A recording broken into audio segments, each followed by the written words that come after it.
Bonsoir. Salut à tous. Salut tout le monde. C'est le Hall Paname SG sur voilà, le bonsoir d'Authentique, c'est fait. Bonsoir. Bonsoir Authentique. Bonsoir à tous les auditeurs qui sont à l'écoute. Merci Phil pour cette petite chanson. Ah, ça fait plaisir. On va réouvrir la porte du stade et voilà, on y est. C'est le Hall Paname SG. On est lundi. Il est presque 21h et c'est l'émission du foot et du PSG sur la bande passante. Et on va présenter l'équipe avec nous ce soir. Nous avons Gabi d'Olpanam. Salut à tous. Nous avons Pat d'Olpanam. Salut tout le monde. Authentique des sales gueules. Bonsoir. Et moi-même pour vous servir. Et on a déjà quelqu'un au téléphone. Ça commence fort ce soir. C'est chaud, ils sont chauds les gars. Oui, allô. Oui, allô. Oui. C'est Cruz. Ça va bien? Bonsoir Cruz. Salut Cruz. Bah écoute, nous ça va bien. On commence direct avec un auditeur. Je crois que c'était pas encore forcément arrivé. Si Yankee pouvait éviter de respirer contre son microphone, ça serait sympa. Oh putain, on a Yankee aussi. Ah, on a Yankee aussi. Mais ouais, mais fallait dire que t'étais là, mon pote. Parce que moi, je te zappe. Il a soufflé discrètement pour que tu parles de lui, mais t'as pas compris. Ah ben non, mais j'ai pas compris. Nous avons donc aussi Yankee d'Olpanam ce soir. Voilà. Rebonsoir. Rebonsoir, mon pote. Et nous avons donc quelqu'un au téléphone. Oui, bonsoir. Cruz. Oui. Ok, super. Bah Cruz, t'arrives en plein début d'émission, mais c'est pas grave, on va te garder avec nous. De quoi on va parler ce soir? De quoi on va parler ce soir? Authentique, il est taquin ce soir. Il est taquin. Il est bon. De quoi on va parler ce soir? Bon, on va parler du PSG. Qu'est-ce qui s'est passé depuis la dernière émission où je n'étais pas là? Il y a eu un match de Coupe d'Europe, Ligue des Champions contre Bâle, et il y a eu rien hier soir. Le néant. Il n'y a pas eu un film, il n'y a pas eu Grey's Anatomy, un truc comme ça. Non, il y a eu le néant, comme a dit Garcia. Ouais. Et encore, on est sympa parce que tu vois, quand on parle du néant, l'avantage c'est que le vrai néant, tu vois rien, c'est noir. Là, on était obligé de voir un truc. Tu vois, c'est encore pire. C'est vrai, c'était dur hier, donc c'était le PSG OM. Moi j'ai du mal à dire classico depuis quelques années parce que j'ai plus l'impression que c'est. C'est une classiquette quoi. C'est classique des médias, ça, tu vois, c'est pour le buzz et pour les médias, mais sinon quand tu regardes bien, c'est même plus un match à enjeu quoi. Non mais il y a Enfin pour Marseille, c'est un match à enjeu. C'est même pas un match. Mais même la couverture médiatique du match, en fait, elle est ridicule aujourd'hui. Non, elle est flinguée. Elle est ridicule, il n'y a plus rien quoi. Bon, en attendant, on parlera de ce match tout à l'heure parce que là, on est déjà chaud à commencer à en parler, mais on en parlera tout à l'heure. Chaud, les gars. On va parler aussi de l'état des leaders techniques. Pat, tu voulais revenir là-dessus? Ouais, je voulais revenir sur deux cas, moi, qui me semblent assez importants dans l'équipe, qui peut-être symbolisent un petit peu toutes nos difficultés actuelles. On en parlera. Avec plaisir. Et alors, on va parler donc des joueurs et de certains joueurs importants dans l'équipe, mais on va aussi parler du coach. Ouais. On est obligé.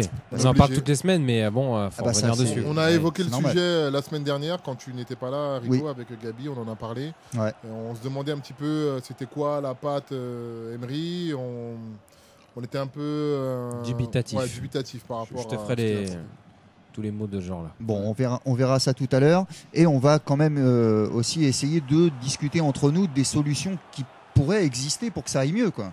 Ouais. Voilà. On va essayer. On va essayer et on parlera aussi comme il y a eu le retour des ultras, on va parler des ultras.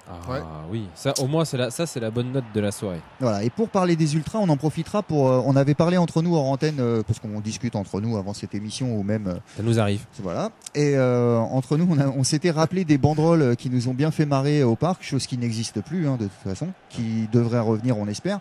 Mais en tout cas, toutes ces dernières années, il y a même très longtemps, il y a eu des banderoles qui nous ont marqué. Moi, il y en a une qui m'avait marqué et on en parlera tout à l'heure. Chacun a préparé sa petite banderole? Ouais, j'ai ma banderole. Ouais. Pat aussi? Yankee? J'ai. Ok, c'est cool. Bon. Alors, par quoi on commence les mecs? On va faire par ordre chronologique. On va rapidement revenir sur Bâle. Je pense que ça peut être pas trop mal et puis ça va nous permettre de faire une transition sur le match de dimanche parce que il y a une certaine continuité quand on regarde le match de certains. Donc c'était notre troisième match de Champions League de l'année. On a eu un résultat plutôt flatteur parce que 3-0, on s'est quand même mangé des poteaux, on n'a pas eu énormément d'occasions. C'était faible en face. Ouais, c'était faible mais on s'est mangé 3 poteaux quoi. Ouais, c'est vrai. Et c'était un petit peu la sonnette d'alarme, c'est-à-dire que si tu arrives chez toi, tu as 3-0, tu dis bon facile, mais on n'était pas si facile que ça. Ah non, pas du tout. Là, je suis d'accord avec toi. J'ai eu un peu d'espoir, par contre, sur Di Maria, qui avait fait un match plutôt correct, mais qui avait mis son but. Je me suis dit, bon, ça pourrait être éventuellement son déclic. Déclic qui a plus fait pchit qu'autre chose. On n'a pas vu grand-chose dimanche. Hier, d'ailleurs. J'ai l'impression que c'est tellement loin. Pour le match de Bâle, on a eu une confirmation de la montée en puissance d'Adrien Rabiot, qui a fait un très bon match, qui a été souligné aussi par toute la presse. Le Verratti pas mauvais en deuxième mi-temps, en première pas top. Mais Rabiot c'est constant, il est sur une bonne progression. Ça fait plaisir parce que des motifs de satisfaction en ce début de saison, on n'en a pas des masses non plus, donc faut quand même le noter. Ok, on va demander à Cruz qui est au téléphone avec nous ce qu'il en pense. Bah écoute, moi j'en pense que c'est un match de Champions League, donc toutes les équipes sont galvanisées par la compétition, tu peux le voir. Tous les grands clubs, quand ils jouent des petits clubs, tu as toujours le petit club qui arrive à marquer 1 ou 2 buts, ça arrive souvent. Après, ce qui compte, c'est le résultat, c'est le réalisme. On a été réaliste sur ce match, les attaquants ont fait ce qu'il faut, on ramène les 3 points. Franchement, voilà, c'est un match de Champions League réussi pour moi. Un match pragmatique, quoi. Ouais, le boulot, il a été fait, quoi. On attendait une victoire contre Bâle, on a gagné. On a fait des matchs dégueulasses. On avait besoin de ça. On avait besoin de ça en tout cas, quand même. Besoin, je sais pas. Est-ce qu'il fallait aussi se rassurer. Je sais pas s'il fallait se rassurer, mais bon, il fallait tenir son rang surtout. C'était pas une question de se rassurer, mais je pense qu'il fallait surtout tenir son rang. On est quand même positionné pour la suite, quoi, c'est tout. Mais après, on est censé être supérieur à Bâle, donc il fallait gagner le match, quoi. Après, c'est peut-être là justement que le club a des améliorations à faire. C'est que là où on dit nous faut assurer, les grands clubs ils cartonnent, quoi. Ah oui, là par contre, on voit les autres grands clubs, ça rigole pas. Hein. C'est que les mecs, vous avez vu le Barça, vous avez vu le Bayern, vous avez vu qu'est-ce que j'ai vu comme gros score? Il y a eu d'autres gros scores là. J'étais un peu à l'ouest sur la Ligue des Champions cette semaine. Arsenal qui colle 6-0. Merci. Merci. Mais moi, franchement, Arsenal. J'ai hésité à le dire parce que moi aussi j'ai surtout le Barça parce que c'était vraiment le gros choc de cette journée de Ligue des Champions. Et ils ont collé un beau 4-0 au Manchester City de Guardiola, il fallait le faire. Et effectivement, au niveau standing, au niveau impression, beaucoup nous plaçaient ces dernières années comme peut-être le 4e club européen. Bon, c'était peut-être un petit peu prétentieux. Là, cette saison, on voit bien qu'il y a vraiment, pour moi, il y a un écart qui s'est creusé avec les autres grosses cylindrées d'Europe. On ne dégage pas du tout la même puissance ni la même sérénité, donc c'est un petit peu décevant à ce niveau-là. C'est-à-dire que là où ils continuent à monter les marches, nous on a redescendu, donc c'est un peu compliqué cette année. En tout cas pour l'instant. Quand tu perds ton meilleur buteur, déjà c'est souvent le cas. Hein. Ouais. Surtout quand tu le remplaces pas. Mais il faut bien le dire quand même. Parce que on en reparlera tout à l'heure sur Cavani, mais. C'est dans le jeu. Le temps, il fait de bons matchs, le temps. C'est pas que dans les buts, c'est l'impression d'ensemble. C'est vraiment, c'est un ensemble. C'est la façon dont on tient le ballon, les intentions de faire mal à l'adversaire. C'est ça en fait qui est un petit peu problématique aujourd'hui. Et c'est à ce niveau-là, je pense. Regardez. Oui, Cruz. Il y a un nouvel entraîneur qui est arrivé cet été. Et forcément, il y allait avoir une transition. Tu peux pas arriver en nouvel entraîneur et réussir tous tes matchs. Après, je dis pas que ça aurait pas pu être mieux. Ça aurait pu être mieux, c'est sûr. Moi, je pense qu'on est encore en rodage, que dans la tête d'Unai Emery, ça allait aller un peu plus vite que ça. Et que là, on est un peu dans le dur. Mais on l'a dit, nous. On l'a toujours répété. Hein. Fallait attendre. Qu'on était en transition, qu'il fallait. Ça va venir. Moi, je suis sûr qu'à la fin de la saison, quand Unai Emery aura déjà une saison PSG où il se sera bien acclimaté, les joueurs aussi, parce qu'on voit que là, les joueurs, nouvel entraîneur, nouvelle méthode, au bout d'un moment, tu vois que quand tu fais un mauvais match, tu peux pas tout remettre à chaque fois sur le dos de l'entraîneur. Tu fais un mauvais match, que ce soit lui ou un autre. Donc, le temps que ça se passe. Moi, je pense qu'à la fin de saison, on sera satisfait et il faut juste le laisser bosser. Et en France, malheureusement, Unai Emery, on lui donne pas beaucoup de temps, on lui donne pas beaucoup de crédit déjà de base. Alors, je pense que ce sera un peu pareil dans la plupart des championnats. Je pense que ce serait pareil. Je sais pas, parce que Unai Emery il passe derrière Laurent Blanc, comme on l'a dit la semaine dernière, France 98. C'est un peu compliqué. Laurent Blanc, il a gagné plein de choses. Et tout, c'est ce que disait Roustan. Roustan, il a dit si jamais Garcia gagne contre. Gagne, en tout cas c'est ce qu'il avait dit avant le match contre Emery, ça allait être la fête, le champagne à la Fédé quoi. Mais hier on a quand même entendu dire que Garcia c'était un sacré technicien et puis là ils sont tous en train de jubiler. Magnifique, c'était superbe. Le B.A.B.A. du foot c'est de savoir défendre, c'est le B.A.B.A. du foot. Attends, si Nancy il l'a fait pendant X années, c'est à dire que n'importe qui peut le faire. C'est vrai. Oui, mais après Après, oui, voilà, c'est ce qu'on a déjà dit ici. Il y a des gens comme moi qui estiment, et toi aussi, je crois, que même contre une équipe qui joue à 10 derrière, faut être meilleur, faut marquer. Il faut être en mesure de trouver des solutions. Sinon, t'aspires pas à des. Mais bon, effectivement, c'est pas simple. Et Cruz en est témoin. Cruz en est témoin. Gagner contre une équipe qui défend, c'est pas facile. T'as des équipes qui défendent comme ça à 11 derrière. Moi, je connais aucun championnat. Moi non plus. Où tu te retrouves face à des équipes qui font ça. Sérieusement, regarde. Ça joue au Portugal. Munich en championnat. J'ai vu un match il n'y a pas longtemps, Munich contre Darmstadt, qui est un promu, je crois. Ils font 2-2. Tu vois Darmstadt comment ils jouent. Ça joue au ballon. Les mecs, ils se disent, on joue Munich, on va leur montrer que nous aussi on sait jouer, tu vois. Ils vont pas se dire, ah, on est des merdes, bon, bah vas-y les gars, on va mettre tous les ballons en touche, et si on ramène un 0-0, on fait la fête. Là, t'as pris l'exemple ultime. Ouais, mais après, bon, on fait tout de suite la transition sur le match d'hier. Mais hier, il faut aussi comprendre, c'est dégueulasse ce que les Marseillais ont proposé hier. Après, moi, je me mets à la place de Rudy Garcia. Lui, il est parachuté en tant que héros. Il vient pour un classico. Fallait pas s'attendre à ce que les mecs il ouvre les vannes et qu'il joue l'attaque totale chez nous. Il est pas bête non plus. Hein. Tu vois mais même lui, tu vois, à la mi-temps, quand il parle, tu vois que même lui, il est dégoûté par ce que fait son équipe. Il dit, ouais, on défend bien, mais devant, c'est naze, tu vois. Et tu vois qu'il leur a dit à la mi-temps, bon, les gars, voilà, montez un peu le bloc, faites quelque chose, tu vois. Mais je pense que c'est carrément les joueurs de base, dans leur tête, ils savaient qu'ils allaient défendre et que s'ils ramenaient un nul, ils étaient heureux, tu vois. Ouais, c'était comme une victoire pour eux. Ouais. Et c'est une question de mentalité. Franchement, comme tu disais, au Portugal ou en Angleterre ou même en Italie, qui a un championnat grave défensif, tu vois pas ça. Aucune équipe qui défend 11 derrière.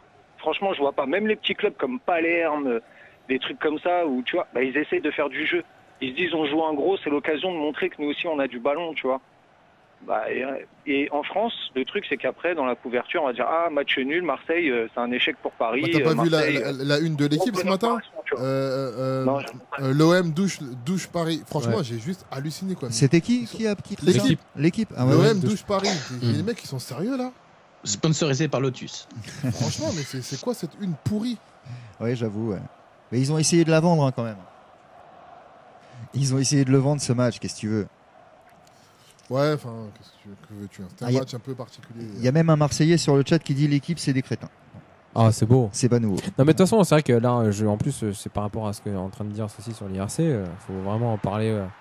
C'est qu'à partir du moment où ton homme du match, c'est Rolando. Ouais, c'est que ça, il y a vraiment un problème. C'est vraiment que c'est un gros match de merde. Ouais, c'est vraiment un problème. Rolando. Rolando. Hein, c'est pas Orlando. Non, Orlando, c'est autre chose. Ça fait nom de Travelo aussi, mais c'est pas le même. Hein. Je suis désolé. Mais ouais, c'est grave quand même. C'est grave. Bon, après, les Portugais, Kroos, c'est pas contre toi, hein, t'inquiète, mais vraiment, Rolando, si lui, c'est ton meilleur homme du match. Rolando. Si, il est portugais. Non, il est uruguayen. Il a dit, il était. Non, il est portugais. Il est portugais, Rolando. Ouais. Regarde, tu sens son ton, mais vraiment le mec désolé de dire qu'il est portugais, regarde. Il assume pas. Ah ouais, Cruz, dur. Non, il est portugais, ouais, il joue à Porto. Ouais. Ah ok. Oh bah voilà, bon, on est quand même passé direct à PSG-OM. Hein. Ouais, bah de toute façon, on était en train de parler de Ligue des Champions, tac. Bon. Bah, en même temps, il n'y a pas grand-chose à dire du match de balle. Hein. Ouais, c'est vrai. On a gagné, voilà, on a pris des poteaux, on a fini, on a les 3 points, et voilà. Voilà, donc on s'était dit, je pense qu'il n'y a pas grand monde qui se disait qu'il allait se passer ça hier soir quand même. Franchement, c'était gros comme une maison quand même. Ouais. La tactique proposée par l'OM, c'était gros comme une maison parce que... Morel en a parlé. La façon... Ouais, c'est vrai en plus. Morel a dit que ça va être un match, une grosse purge dégueulasse ils vont jouer à 15 derrière. La façon dont Garcia a pris l'équipe et son discours et tout ça, t'imagines, le gars il est venu un peu en conquérant, c'était le gladiateur qui allait reprendre l'OM, tu viens, tu t'ouvres ta bouche comme ça et tu te prends une raclée au parc. Franchement, ça sentait justement là... Si tu regardes de plus près, ça sentait quand même la purge. Ouais, bon. En tout cas, c'était une sacrée purge. Ils avaient peur de nous. Ah, mais clairement. Oui. Tiens, si on veut rebondir sur leur façon de mettre en avant leurs valeurs à la con, moi, c'est pas des valeurs que j'ai vues, c'est qu'ils ont joué pas avec des valeurs, avec la merde au cul. Hein. Ouais, non, mais c'est ça. C'était... C'est les mecs, carrément, ils se sont dit, on est des merdes face à eux, donc on va jouer comme une DH. Mais après... l'OM a proposé un schéma tactique qui était dégueulasse, Mais le problème, moi, je regarde pas l'OM en fait. Je regarde un schéma tactique. Et le problème, pour moi, c'est Paris. Le problème, c'est Paris. C'est que on aurait dû trouver des solutions justement. On doit le rouler sur la gueule. Face à une équipe comme ça qui propose aussi peu de choses, on aurait dû gagner le match. Il y a eu trop peu d'occasions à mon goût. Il y a eu trop peu de frappes. Il y a eu. Après, il y a des matchs comme ça. Regarde, il y a eu des occasions comme. Il y a le centre tendu de Matuidi pour Cavani qui la met au ras du poteau. Celle-là rentre, on est tous contents, on se dit c'est un match de merde, mais voilà, on leur a mise. Ouais, c'est clair. On passe à notre match. Il y a eu Maxwell frappe, c'est un ballon qui traîne à l'entrée de la surface, il frappe, il la met à côté du poteau. Ouais. Il y a eu 2 têtes de Cavani. Donc franchement, on a eu les occasions, on aurait pu mettre des buts, on manque de réussite. Moi, on aurait dû gagner. Mais face à une équipe comme ça, on a eu les occasions. Et les mecs, ils ont quand même défendu. Un péno pas sifflé aussi. Et je parle pas de Cavani. Ah ouais. Tu parles de quoi, toi? Non, moi je parle de la faute de Gomis sur Thiago Silva qui le pousse comme une merde dans la surface. Ah oui, ça je l'ai vu ça. Ouais. Pour moi, là, t'as plus faute là que Cavani. Mais Cavani, franchement, pour moi, il n'y a pas scandale de pas. Le problème, c'est que, en fait, si tu veux, t'as Rolando qui fait vraiment un geste dégueulasse qui a rien à faire là et il peut siffler par rapport à l'intention. Mais Cavani rajoute, comme d'habitude. Mais Cavani, en ce moment, il a trop tendance à aller chercher les pénaltys et ça commence à saouler. Parce qu'il faut qu'il fasse attention parce que les arbitres, ils regardent les matchs. Ils sont au courant.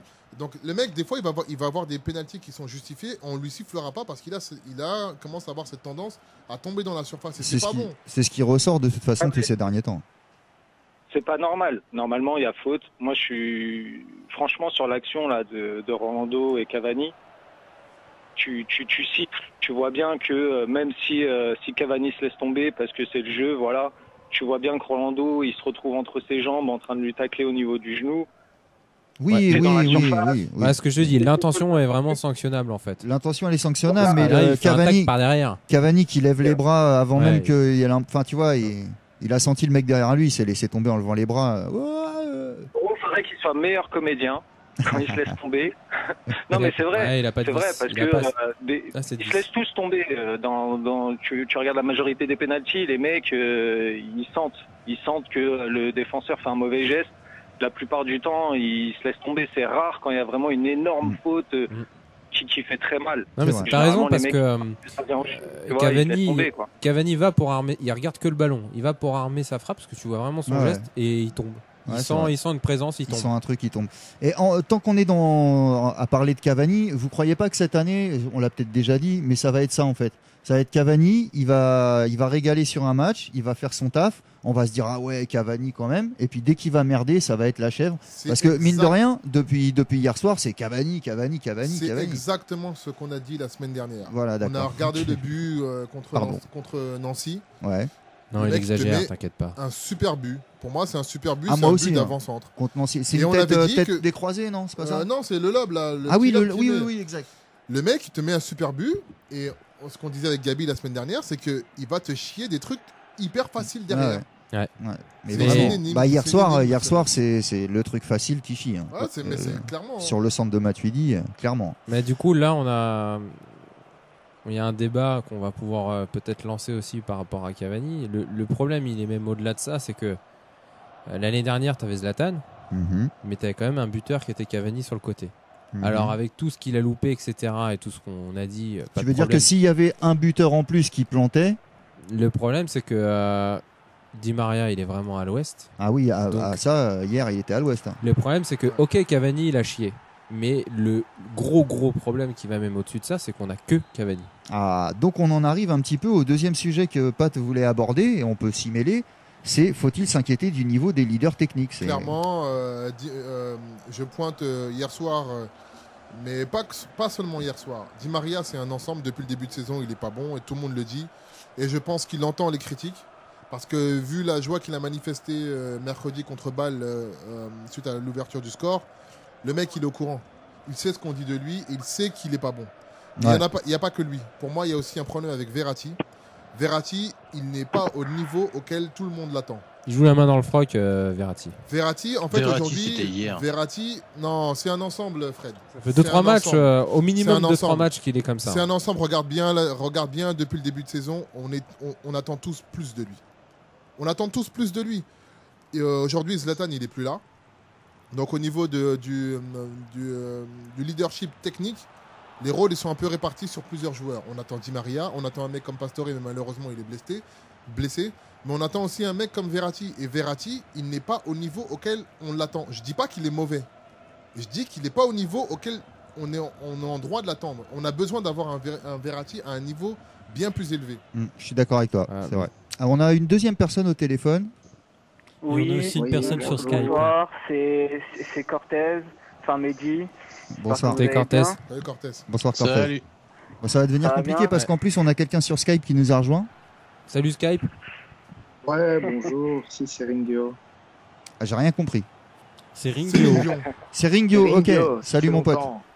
Bon alors, on va commencer par Mehdi qui est au téléphone. Ouais. Qu'est-ce que tu voulais dire, mon pote? Justement, Mehdi, t'as 5 minutes. Justement, Pat, qui vient de parler de Pastore, justement, c'était super important. Et en même temps, j'ai envie de dédicacer cette question un petit peu à Bouska aussi, puisqu'on en a parlé hier. Je trouve que ce qui se passe aussi en ce moment, c'est que le jeu qu'on utilise, il faudrait vraiment qu'on ait un meneur de jeu qui soit présent. Malheureusement, Pastore nous fait défaut. Moi, je voulais savoir un petit peu ce que vous en pensez, si vraiment pour vous, avec le jeu que propose Emery, si vaut mieux pas dans le système de défense à 5 utiliser par exemple un 4-2-3-1. Moi personnellement, j'ai vraiment trouvé que quand Emery il a décidé de lancer Ressé, Ben Arfa, il y a vraiment eu du mieux dans le jeu, il y a eu pas mal d'occasions. L'entrée de Matuidi, excuse-moi, déjà c'est l'entrée de Matuidi. Oui, l'entrée de Matuidi aussi, bien entendu. Mais c'est surtout aussi le changement de système, le fait qu'on s'est retrouvé quasiment en 4-2-4. Je sais pas ce que vous en pensez, mais je trouve que quand même il y avait du mieux.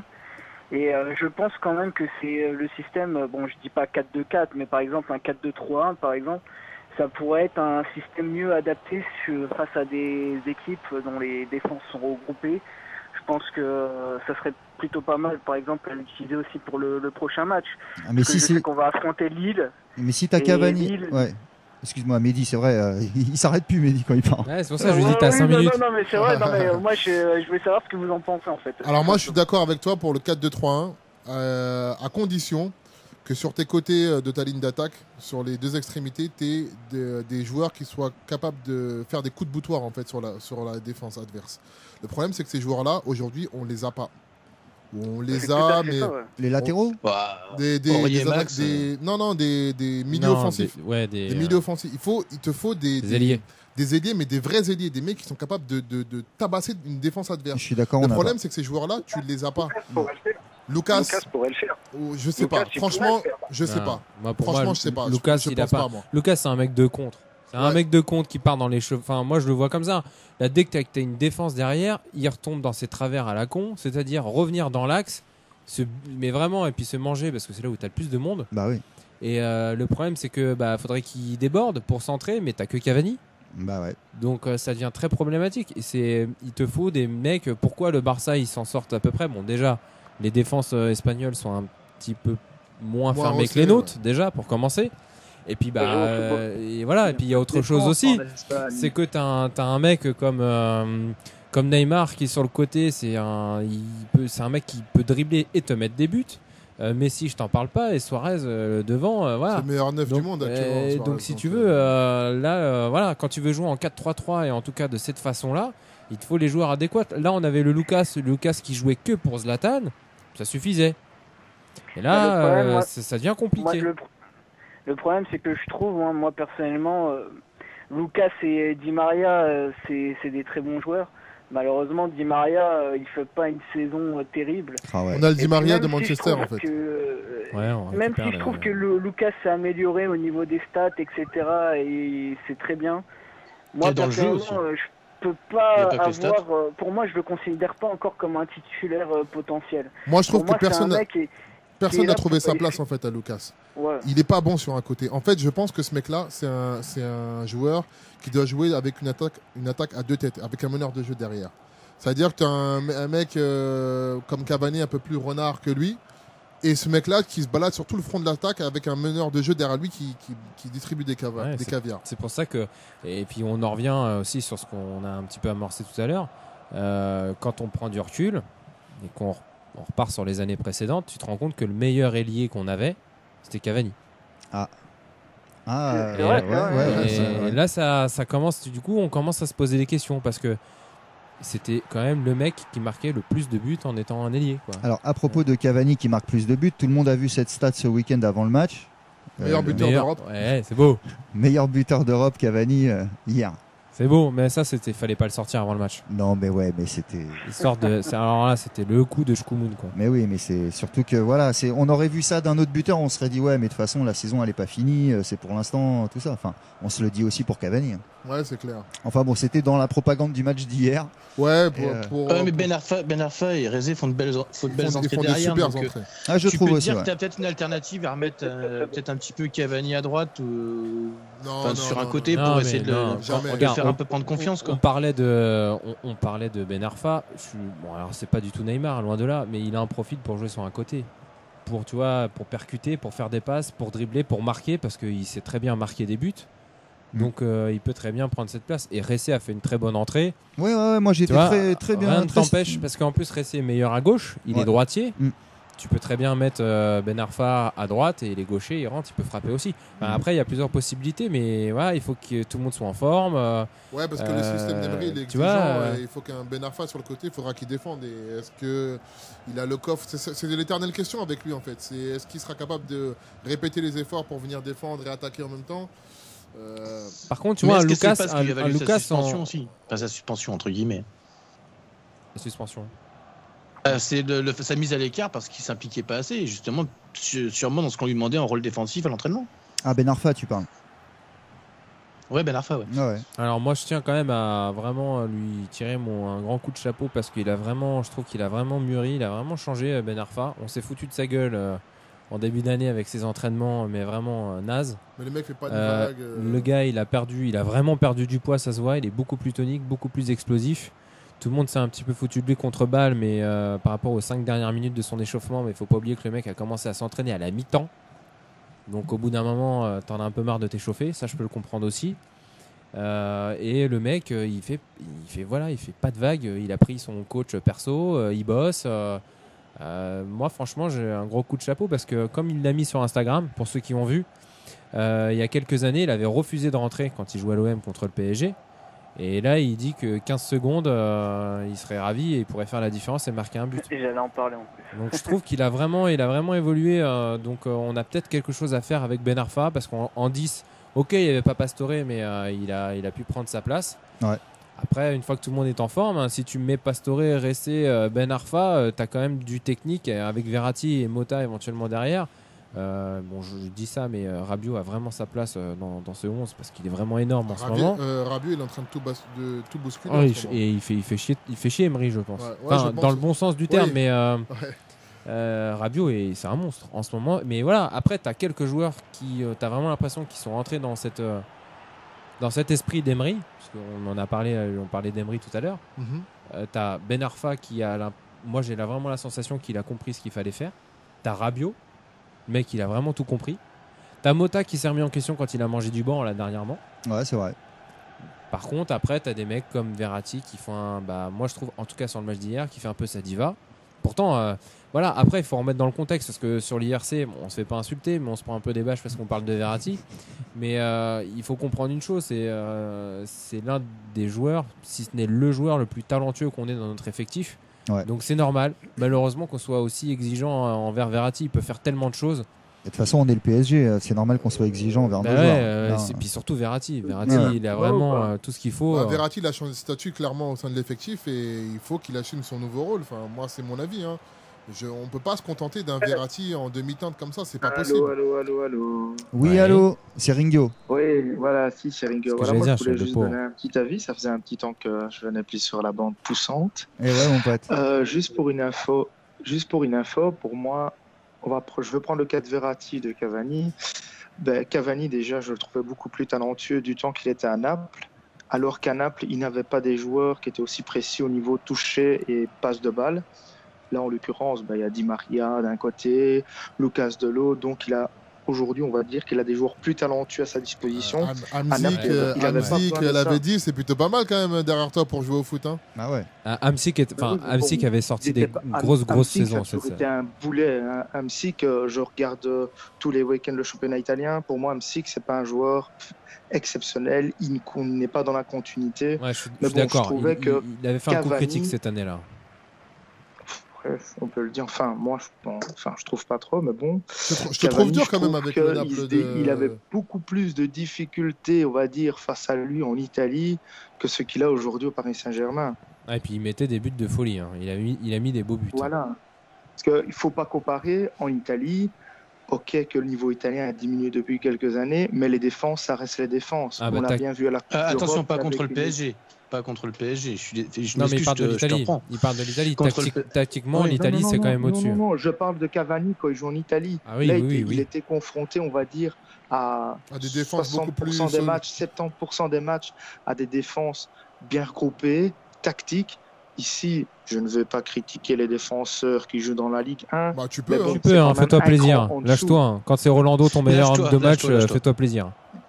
Non, mais c'est un Rolando, il a fait un très bon match. Il y a peut-être 2-3 équipes où il y a des très bons défenseurs, mais la Ligue 1, niveau défense, c'est un cran en dessous. Ouais, je suis d'accord avec toi. Tactiquement, oui, de très loin. Oui, mais maintenant, le fait qu'il joue en Ligue 1, il va s'habituer. C'est comme quand on joue au football en salle. Une fois qu'on joue contre une mauvaise équipe, on a tendance des fois à se mettre au niveau de la mauvaise équipe. Lui, on va dire que c'est peut-être ce manque de compétition face à des joueurs stimulants face à lui qui lui manque. Ouais, je suis d'accord. Je suis d'accord avec toi. Ouais, ce principe est.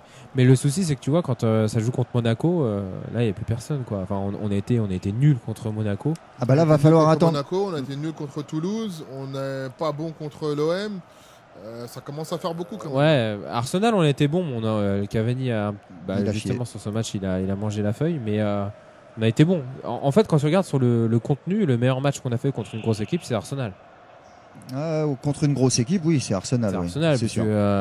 Malgré le résultat. Parce que Bordeaux, on a parlé, c'était à l'époque la grosse équipe du moment, mais ils ont rien fait, ils ont rien donné. Donc du moment qui a duré 2 semaines. Ouais, mais c'est un moment déjà. Ouais, c'est vrai, c'est un moment. C'est vrai. Ça reste un moment. Ça arrive pas à tout le monde. Après, on va voir. Bordeaux était bien quand ils sont venus chez nous. Ouais. Voilà, c'était Lyon, ça va arriver vite. C'est bientôt, c'est en novembre. Ouais, c'est fin novembre. Et on va voir Nice aussi qui va. Ah mais là, on a un enchaînement de ouf là. Franchement, oulala, ça joue vendredi, ça joue après 1er, 6, 19, 23, 26, 30 novembre. Là, on a Lille, là, le prochain. On commence par le grand Lille. Bon match de merde. Bâle. Là, en un mois presque, il y a 1, 2, 3, 4, 5, 6, 7 matchs. Ah ouais, quand même. Hein.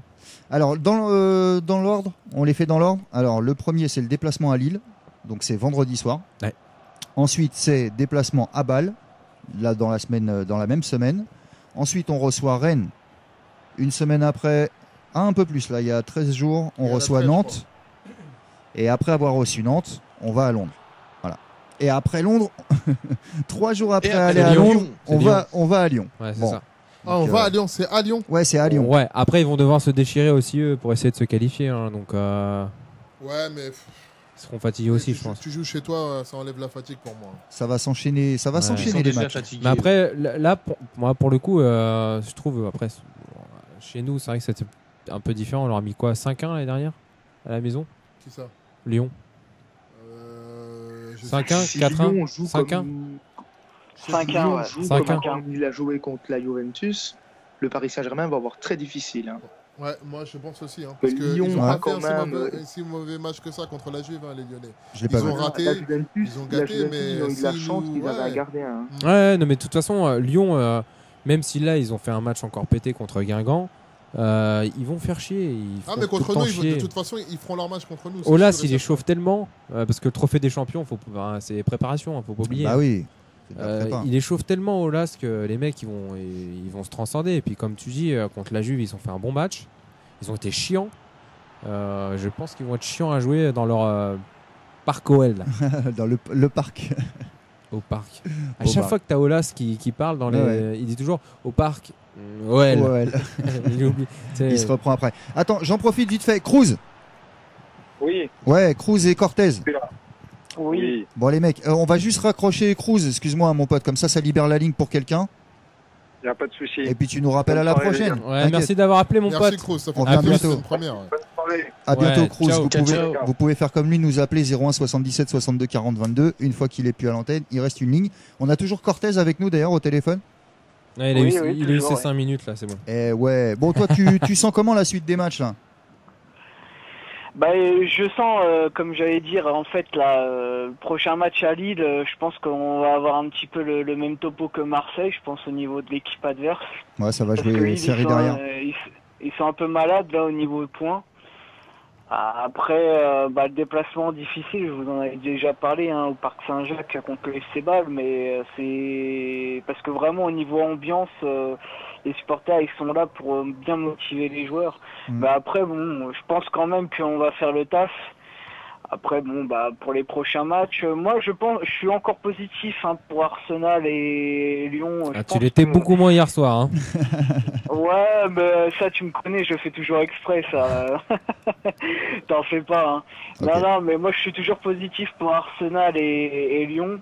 Je crois en Emery et je pense que, là, le truc qui me rend positif, c'est que surtout Ressé et Ben Arfa, comme vous avez bien dit, en fait, voilà, ils se sentent investis et je pense que ça pourrait faire des solutions supplémentaires au niveau offensif.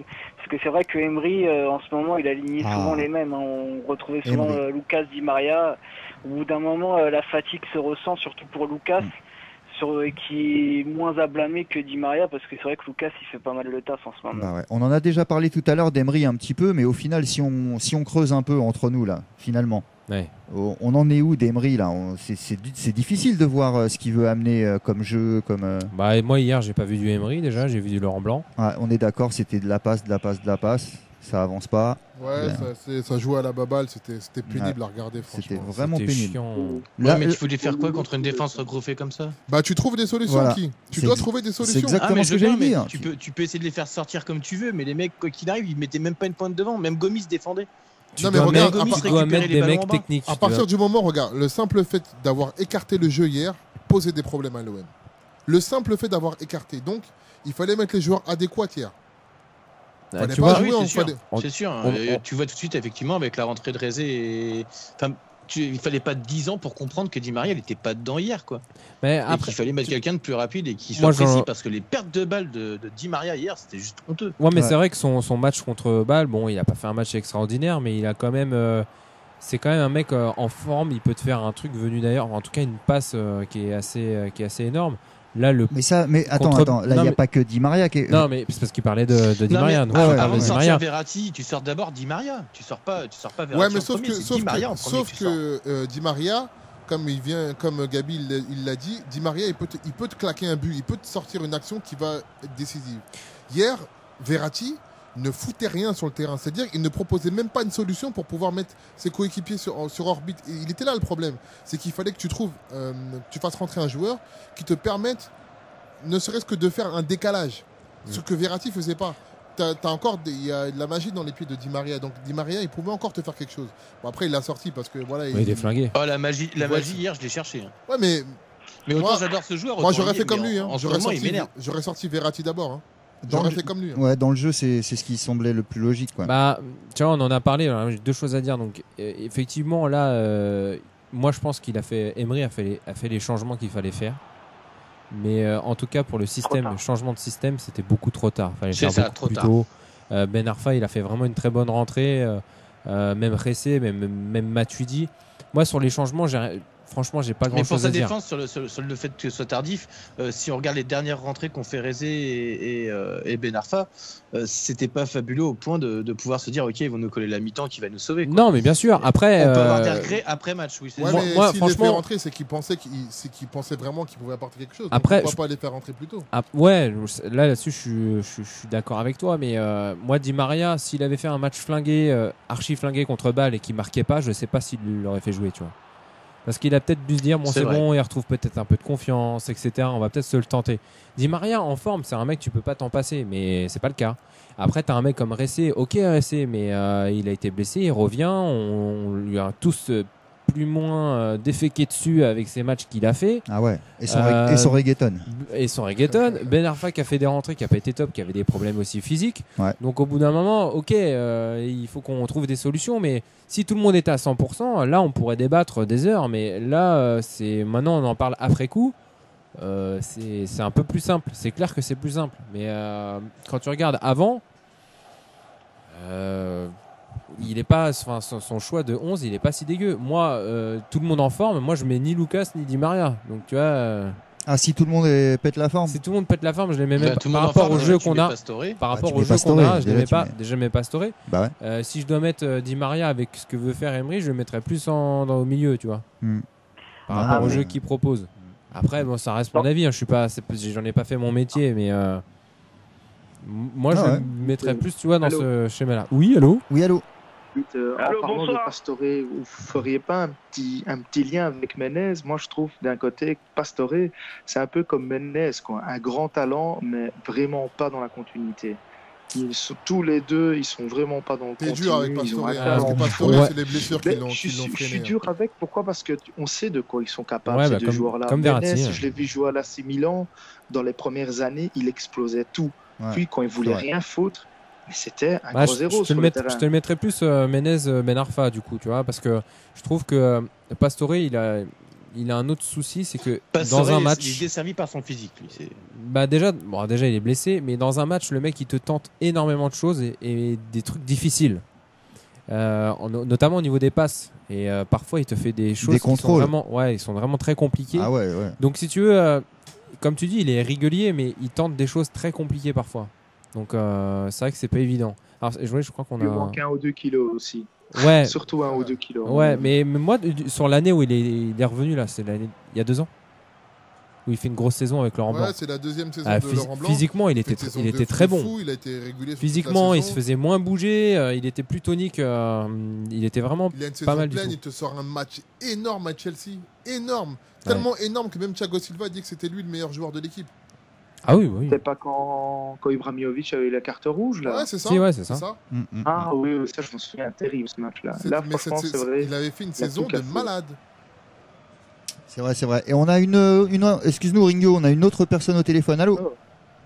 C'est vrai, c'est Julien, les mecs. Ouais, Morel. Ah, Morel. Bonsoir, mon pote. Salut. Ça va ou quoi? Ouais, ça va et toi? Bon, chaud. Ouais, non, mais arrêtez de parler de foot là, on s'en fout, match nul, on n'a pas perdu, contre les rats, c'est pas très grave. Ah putain, on va se rattraper, mais là, nous, là, le transfert là, de l'année, c'est nous. Ouh. Mais oui. Ah oui, c'est les sup. Ah, mais oui, les ultras, bravo. Alors attends, parce que Authentique en plus a remis la musique des sales gueules, histoire de changer un peu, puisqu'on a Morel au téléphone qui dit on s'en fout du foot. Et moi j'applaudis les ultras. Bravo. Félicitations. Voilà. Enfin. Bon, Morel, c'était pas le plus beau tifo de l'histoire du monde, hein, on est d'accord, mais bon, ça ressemblait déjà à quelque chose. Le plus beau en 6 ans déjà. Ouais. Ça va, tu te fais pas trop chier, c'est pas très compliqué. Hein. Avant, c'était des bouts de carton et des trucs ici c'est Paris donnés par le club. Donc oui, non, les bâches, des voiles toutes moches là aussi. Ah, ça c'était horrible. Alors Julien, donc toi tu es content, comme un peu nous tous aussi, d'avoir entendu une ambiance au parc hier. À se demander même si Canal ils ont pas mis les micros un peu plus forts. Ils ont monté un peu le son parce qu'à un moment il y a eu un Allez Paris, ça a gueulé dans ma télé. Hein. Vraiment. Ouais, moi aussi j'ai entendu, c'était assez. Et le parc avec nous aussi, j'ai entendu le parc avec nous. Alors ce passage m'a bien fait marrer. Est-ce que t'as le parc avec nous et t'entends derrière ouais et puis plus rien. Ah bah ouais. Ça dure 2 secondes quoi. Mais bon. Faut le temps que ça revienne les gars. Hein. Oui, je suis d'accord avec Nasser sur l'IRC, c'est bizarre comme surnom. Voilà, excusez-moi. Ouais, d'accord. C'est pas faux. Donc ouais, retour des ultras. Wouhou. Ah non mais ça c'est bien, hein, c'est bien. Julien, tu vas revenir au parc alors? Ouais. En décembre, normalement, je suis à Paris, donc il y a peut-être moyen de faire un match. Ouais. Ok, c'est cool. Bon, ça fait du bien. Je pense que pour les joueurs, ça fait du bien. Ça s'est pas trop ressenti dans le score. Non, malheureusement. Ouais. Ça fout les boules. Justement, ça fait chier, on attend dans un match comme ça que les supporters t'aident à débloquer la situation. Et en même temps, hier au parc, il n'y avait pas de supporters marseillais. Ouais, en plus. Donc, c'est peut-être aussi pour ça que les supporters les joueurs se sont sentis dans un petit rythme de sénateur par moment. Ils ont, je sais pas, pas d'adversité peut-être. Mais de toute façon, dans l'ensemble, on l'a dit, hein, la promo qui est faite autour du match, même ce qui entoure. Enfin, il y a plus cette adrénaline qu'on a pu avoir, même autant de Guillaume Moirot, des périodes comme ça. Où il y avait vraiment une tension, il y avait vraiment une envie d'écrabouiller l'autre. Ce truc-là, tu l'as plus en fait. Il y a une interview qui m'a un peu marqué. Moi, c'était celle de Lucas qui disait que il avait été interpellé au début de saison par un supporter qui lui avait dit le 21 ou 22, je sais plus. Faut regarder le match PSG. Non, faut être en forme. Faut que tu marques et tout. Faut que tu fasses un bon match. Et lui, il dit attends, c'est quoi? Il se passe quoi cette date-là? Les mecs, ils sont complètement déconnectés. Ce match-là, en fait, ça leur parle plus. Et faut aussi comprendre parce que déjà, l'OM n'est plus au niveau depuis un bon moment. Et puis, tu vois, la couverture médiatique qui est faite autour du match, elle est ridicule. T'as un mec comme Rabiot, lui, il est chaud. C'est un Parisien. Comme pouvait être chaud Ayou, parce que alors Ayou, c'est vraiment, je parle pas de Jordan, d'André. C'est un joueur que voilà, contre nous, je détestais, mais par contre un truc qui était vraiment louable, c'est que le mec, tu sentais le gamin qui était fier de son peuple. Ah oui, lui, un PSGOM, c'était un PSGOM pour lui. Voilà, et c'est des mecs comme ça qu'on veut voir, c'est des mecs comme ça qui manquent. Dimeco, Roten pour être un peu plus contemporain. Le Cisco qui rentrait pour ses 3 minutes et prendre son jaune. Bah ouais, carrément. Mais au moins eux, ils avaient la rage sur le terrain. Ah ouais, mais même les Pierre Ducrot, là, tous ces bonhommes là. Les petits Pesley. À l'époque, ça mettait le pied, ça mettait la semelle directe. C'est clair. Mais tu sais, même cette DU, Armand, il avait la Corridon. Cette petite ambiance un peu gentillette. Je pense que ça aussi, ça rejaillit aussi peut-être sur les supporters, tu vois. Et peut-être que t'as peut-être moins envie de. Enfin, inconsciemment, tu donnes un peu moins de voix parce que tu vois, sur le terrain, c'est un peu tranquille. Les mecs sont 13e, quoi. Ouais, enfin, mais même s'ils sont 13e, quoi, c'est l'OM. Normalement, tout le monde devrait être chaud, quoi. Les supports, à 3 points du premier relégable. Les joueurs, tu devrais envie de les écrabouiller, mais il n'y a plus de ça. Mais après, le foot, il a changé aussi. Ah ouais, ça a beaucoup changé depuis l'époque des joueurs que vous avez cités là, les mecs. Ouais, maintenant, c'est vrai que quand il y a eu un petit baston FIFA entre Dimeco et Roten, c'est des mecs qui aimaient leur club, quoi. Ouais. Et quand ils jouaient, tu le sentais passer. Bah ouais. Surtout Dimeco, là, son tacle, oh my god. C'est plus la même époque. On a toujours Mehdi avec nous? Ouais, toujours. T'as vu, j'ai des notes. T'en penses quoi, toi, du retour des Ultras? T'es content aussi? Ah bah oui, forcément. Forcément, tu l'as ressenti. Au parc, Tu l'as ressenti devant ta télé qu'il y avait de l'ambiance hier? Ah bah oui, c'est bien. Faut que ça continue. Et Ringio, attends, je demande à tout le monde, Mehdi, tranquille. Ouais, pas de problème, pas de soucis. T'inquiète. Vas-y. Et Ringio. Oui. Et toi, t'en as pensé quoi de l'ambiance au parc hier?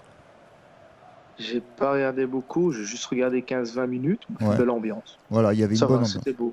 Ouais, okay. Après, c'est vrai, quand t'aimes le PSG, tu écoutes, tu dis, c'est cool. Après, t'es tellement frustré par le match que tu fais limite plus attention tellement t'es énervé.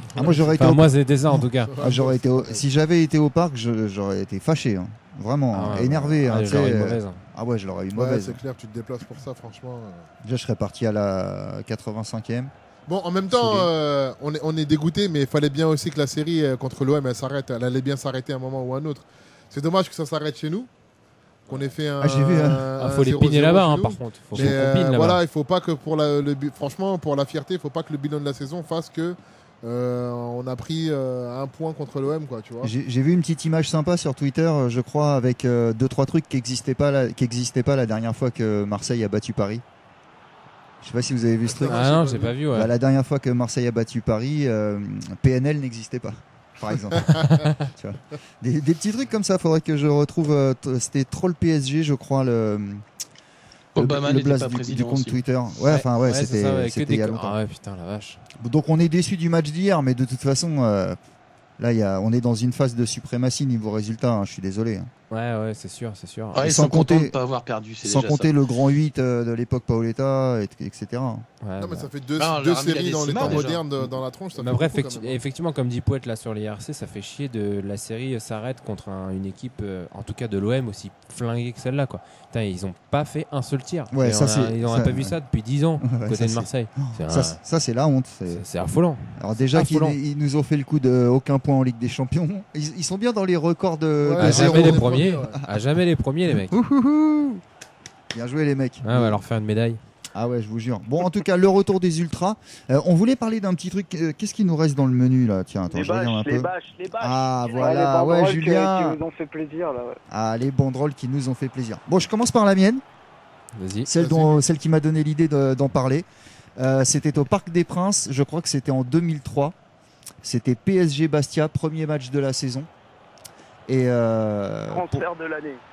Pour l'anecdote, c'était Sarkozy au gouvernement à l'intérieur et il avait arrêté Colonna. Et à PSG Bastia, à Boulogne, ils ont mis une banderole transfert de l'été, Colonna à Paris. Ah oui, putain, c'est vrai. J'ai trouvé cette banderole particulièrement drôle. Moi, j'ai trouvé ça très bien joué. Voilà. PSG Bastia donc. Ouais, elle était pas mal celle-là. Elle était pas mal celle-là. Alors, qui a quelle banderole? Se rappelle de quoi? Moi, j'avais PSG-OM avec un des retours de Fiorez, le retour de Fiorez au parc. Et il y avait marqué Fiorez, avec 2 U, est-ce que tu simules aussi un truc comme ça? Ouais. Celle-là, elle était marrante. C'est violent. Celle-là était marrante. C'était violent. Moi, j'étais entre deux. Une où c'était contre Marseille, on voyait des chevaliers en joute. Je l'avais trouvé vraiment jolie celle-là. Ah ouais, je m'en rappelle. Mais celle vraiment, moi, qui m'a marqué, c'est celle de 2006. PSG Bordeaux, je crois. Je dis pas de bêtises. C'est pour l'anniversaire des Supra. Mais ce tifo, il m'a marqué, il est magnifique. Tu sais, t'as la mascotte qui est le canard là, ouais. Avec tous les monuments. Et il est trop beau.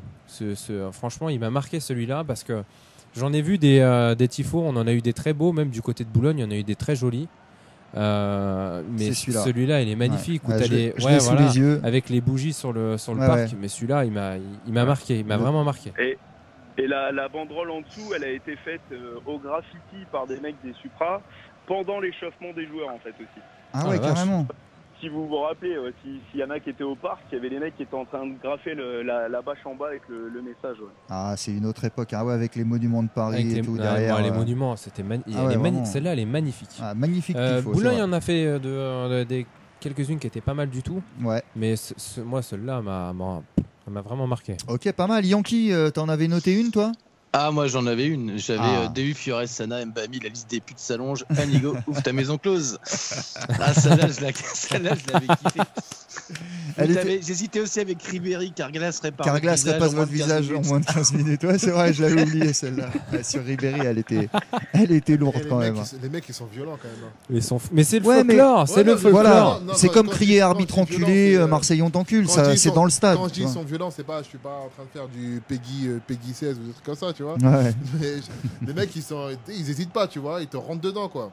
Ouais, mais c'est un sport populaire les mecs. Enfin, tu vois, là il y en a un qui parle de Bienvenue chez les Ch'tis, de ce qu'on avait fait, mais je suis désolé, enfin ça a choqué le grand public, mais même les supporters de Lens, les mecs qui vont au stade et qui te chantent tout le temps dans leurs ultra lensois, si on peut dire ça. Eux, le premier réflexe, c'est oh putain, les enfoirés, quand ils vont venir, on va leur faire une belle. Ouais, ouais, tu vois, et voilà, ça fait partie du folklore. Et maintenant, c'est non, on peut pas, c'est ça. Laisse tomber, c'est n'importe quoi. Là, ça commence. Personne critique le fait que depuis le début, depuis que QSI a repris, on se prend des QSG finance Daesh, QSG finance le terrorisme, nanana. On en prend partout. Mais comme on a découvert le foot en 98, les gens, ils ont changé. Ouais, c'est clair. Ah, c'est une belle histoire quand même. En tout cas. Bon, Cortez. Oui. Une banderole. Ah, moi c'est souvent des banderoles qui m'ont fait rire sur les PGOM. Bon, on avait parlé à l'époque de Vive la sodomisation. Il y a aussi Diouf va t'acheter du labello aussi, je me rappelle. Et, je crois qu'il y avait une dernière aussi, c'était Heinze quand il avait signé à l'OM, où ils avaient dit Heinze te gusta l'OM, tu Mourel préfère Higuain. C'était marrant aussi ça. Ouais, pas mal. Les enfoirés, putain. Pas mal. Traduction, t'as choisi l'OM et ta femme préfère Higuain. Eh ouais. En tout cas, il y a eu des belles banderoles, hein, franchement. Ringo, est-ce que tu te rappelles d'une banderole du PSG? Peut-être pas, t'es peut-être pas super. Non, moi je suis pas pour le PSG, je regarde des fois à l'occasion, mais. T'es pour qui, Ringo? Vous pouvez m'insulter, vous pouvez faire ce que vous voulez. Neuchâtel? Comment? T'es pour qui? Ah non, moi je suis pour l'AC Milan. Ah, mais non, je veux pas t'insulter, hein, voilà, là, moi je l'ai. C'est un club légendaire, hein. Ouais, moi j'aime bien Milan. Ouais, en tout cas, moi je préfère l'Inter, c'est la vrai. Machine à broyer italienne. Ouais, bien content qu'ils aient fait c'est la Juve. Machine à broyer. Bon, en tout cas, on est en train de sortir des petits jeunes, à différence qu'on avait une mentalité à toujours mettre des vieux. Enfin, 35 ans, c'est pas si vieux que ça. Mais bon, anciennement, on mettait toujours des vieux joueurs. Ah, pour moi, c'est encore vieux, donc ça va. Pour moi. Comme on n'a plus d'argent, obligé de mettre des petits jeunes qui font la différence. Ouais, et puis ça change de la Juve qui, eux, comme ils n'ont pas de centre de formation, ils vont acheter des jeunes des autres clubs. Notamment les nôtres. La Juve, vous avez vu quand même, c'est même aussi bien l'équipe B peut gagner le championnat, tellement qu'ils sont complets. Quoi, cette année-ci. La Juve, ils ont fait un très gros recrutement. Et puis là, ils veulent choper. Ils sont pas sur. Ils veulent pas Verratti? Non, ça fait des encore années merci pour Thiago Silva. Il y a eu Thiago Matuidi, Silva. Et Matuidi, Matuidi, ça, il le voulait. Bah ouais, il le voulait. Matuidi, il y a Witsel aussi, il y a. C'est plus Witsel que Matuidi apparemment. Mais il y a un joueur là que j'ai vu qui voulait récupérer un joueur. Non, c'est Obama, c'est City qui le veut. Enfin, je sais plus. Agüero va peut-être être sur le marché. Et Juve merda, Juve merda. Bon, les gars. Non, mais qu'est-ce qu'on parle de club italien? La vache du siècle OM-PSG, c'était Marseille, la petite pute qu'on aime bien se faire. C'est vrai qu'elle était bien celle-là. Ça, c'était classique. Bon, allez, merci les gars. Moi, je vais vous laisser. Passez une bonne soirée. Bonne nuit, Ringo. Ça fait plaisir. Ciao. Merci d'avoir appelé, mon pote. Ça faisait longtemps. Et je l'ai jamais entendu parler autant dans les sales gueules. En fait, on aurait dû lui parler de football à Ringo. Ouais, il est bon. Hein. Je vous jure. Il aime bien. Ouais, c'est cool. Bon, on est toujours pour finir cette émission, puisque évidemment, on finit à 22h. Allez pas croire qu'on va faire du rap ce soir. On est de retour quand, nous, tiens? On fera du reggaeton. Allez, peut-être dans 2 semaines, la prochaine, quand même. Non? Non. Vous voulez la semaine prochaine? Je sais pas, ça dépend. T'as aquaponé ou pas? Peut-être. Moi, j'ai peut-être aquaponé. Alors, attendez, je vais regarder. On joue donc vendredi soir à Lille. À Lille, voilà. Et donc après, c'est mardi à Bâle. Voilà, mardi à Bâle. Et peut-être un débrief lundi prochain de ce match à Lille. Ouais, préparation de Bâle, je sais pas. On va voir. On verra. Si on est plébiscité, pourquoi pas? C'est le mec qui veut du like, tu sais. Ah ouais, likez les pages, les mecs. Les mecs, deux. All Panam, les sales gueules, sur la bande passante. Tout ça, c'est ici que ça se passe. Ouais, c'est gratuit. Bon, qu'est-ce que vous auriez envie de dire encore que vous n'avez pas pu dire, les mecs? On va commencer par Julien. Moi, j'adore Cavani, il est génial, même si ma femme, elle le déteste. Ok, wow. Ça c'est pas mal. Cortez, voilà, j'y arrive. Bah, moi, tout ce que je peux dire. Oh, mais lui demande pas un truc à 21h59, on est mort là. Emery, surtout avec Pastore en forme, on espère. Voilà, c'est tout ce que je souhaite. C'est cool. Pat, un petit dernier truc à dire? Je suis aussi confiant, enfin, je fais confiance à Emery, comme on l'a dit en début d'émission, c'est un nouveau cycle qui s'ouvre, rien ne sera simple. Par contre, je rejoins un peu Thiago Motta dans son analyse d'après-match il fera un très bon coach. Il a dit qu'il faut que le niveau de jeu soit élevé dans l'équipe. Il faut que il y a des mecs qui doivent élever leur niveau de jeu. Et ça reprend ce qu'on a dit tout à l'heure. Pour moi, je pointe des leaders techniques comme Verratti ou Di Maria. Il faut que les mecs affichent autre chose sur le terrain, sinon on s'en sortira pas. On est d'accord, c'est pas mal. Et toi, Gabi? Moi, je reprends un petit peu ce que tu as dit avec le faucon. Mais il y a beaucoup de faucons, il y a beaucoup d'IAK. Mais maintenant, il faut le faire, quoi. Attention, Authentique a un petit mot à dire. Oui, moi j'ai un petit mot à dire. Bonsoir. Bonsoir, Authentique. Bonsoir. C'était le mot de la fin de cette émission. Ouais. On l'a entendu là 8 fois, c'est bon, on l'entendra plus. Ah bah ouais, écoute. 8 semaines, on est bonne soirée. Oh, surtout un petit bonne soirée en plus. C'est le bonus, c'est le petit bonus de 22h. Merci d'avoir été avec nous, les mecs. Avec plaisir. C'est cool. Retrouver l'actu du PSG sur allpanam.fr et retrouver l'émission All Panam SG sur YouTube en replay. Ouais. C'est ça. Et merci aux appels parce qu'on en a eu pas mal ce soir, ça fait plaisir. Big up à tous les gens qui ont appelé, big up à Cruz, big up à Ringo et Julien et Cortez. Et Yankee aussi qui est toujours avec nous. Et Yankee qui est toujours avec nous. Eh ben les mecs, on se donne rendez-vous tout bientôt. On va se mettre une petite musique pour finir parce que on aime bien toujours conclure avec cette petite musique car nous sommes toujours les champions de France en titre. Et on est tous ensemble les mecs. Oh non. Allez, rendez-vous sûrement lundi prochain. À la semaine prochaine les gens. À la semaine prochaine. Salut à tous. Et big up. Ciao. Ciao.